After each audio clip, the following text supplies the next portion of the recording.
আসসালামু আলাইকুম ওয়া রাহমাতুল্লাহ।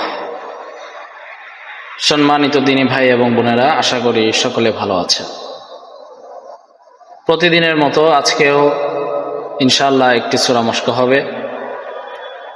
আজকে আমরা সূরা ইখলাসটা মশক করার চেষ্টা করব, যেটাকে অনেকেই কুলহুর সূরা বলে থাকে।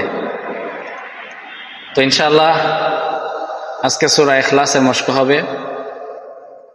সূরাটি অত্যন্ত ছোট্ট একটি সূরা, যাদের মুখস্থ নেই অবশ্যই মুখস্থ করে নেবেন।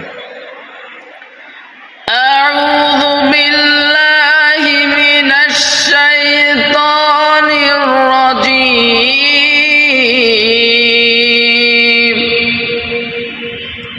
বিসমিল্লাহির রহমানির রহিম।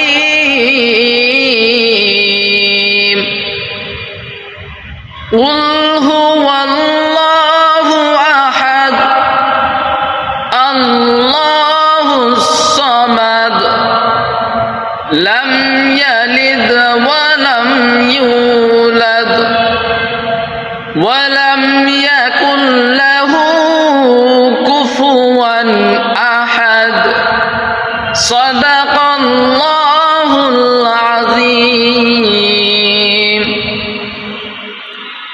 আলহামদুলিল্লাহ, সূরা ইখলাস এটা অত্যন্ত ছোট্ট একটি সূরা।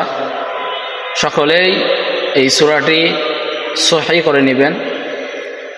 অত্যন্ত দুঃখজনক বিষয়গুলো যে এই যে ছোট ছোট সূরা, এই ছোট ছোট সূরাগুলো আমাদের অনেকেরই মুখস্থ নেই, এবং নামাজের জন্য যে অন্তত 4 রাকাত নামাজ পড়তে হলে 4টা সূরা প্রয়োজন, এই 4টা সূরাও আমাদের অনেকের মুখস্থ নেই।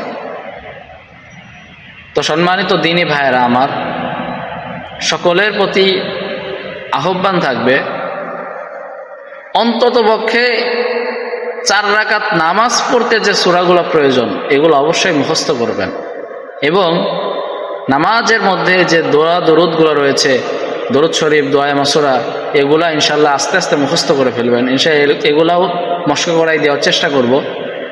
এবং সেই সাথে আরেকটা জিনিস, জানাজার নামাজ যে আছে, এই জানাজার নামাজের যে দোয়া কানুনগুলো প্রয়োজন এগুলো মুখস্থ করে ফেলবেন। বাংলাদেশের মানুষ আমরা আরবি থেকে এতটা ফারেক, এতটা দূরে সরে থাকি যেটা কল্পনার বাইরে।